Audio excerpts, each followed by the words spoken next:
ভাতের পাতে বেশ তৃপ্তিদায়ক। গরমের সময়ের জন্য অসাধারণ স্বাদের খুব সহজ একটি রান্না, নিরামিষ ঝিঙে আলু বড়ির ঝোল। সবার প্রথমে ঝিঙে আর আলু আমি লম্বা লম্বা টুকরো করে কেটে নিয়েছি, ঝিঙের খোসা অল্প অল্প রেখে দিয়েছি। এরপর কড়াইয়ে সর্ষের তেল গরম করে নিয়ে বড়ি ভেজে তুলে নিচ্ছি। যে কোনো বড়ি আপনারা ব্যবহার করতে পারেন। এরপর ওই তেলেই কেটে রাখা আলুগুলো দিয়ে দিলাম আর অল্প নুন হলুদ দিয়ে আলুগুলোকে বেশ নেড়ে চেড়ে ভালো মতোই ভেজে নিলাম। এরপর ওই তেলেই দিয়ে দিলাম একটা শুকনো লঙ্কা, কালো জিরে আর রাঁধুনি ফোড়ন। ফোড়ন ভাজা হয়ে গেলে সামান্য একটু হলুদ দিয়ে দিলাম আর দিয়ে দিলাম আদা আর কাঁচা লঙ্কা বাটা।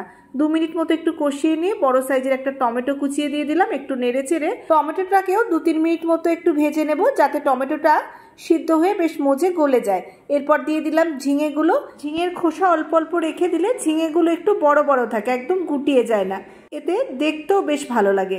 5-7 মিনিট ঝিঙেগুলো একটু নেড়ে চেড়ে ভেজে নিয়ে ভেজে রাখা আলুগুলো দিয়ে আরও 2-4 মিনিট মতো এর সঙ্গে নাড়াচাড়া করে নিলাম। এরপর ঝোলের জন্য আমি দিয়ে দিলাম গরম জল।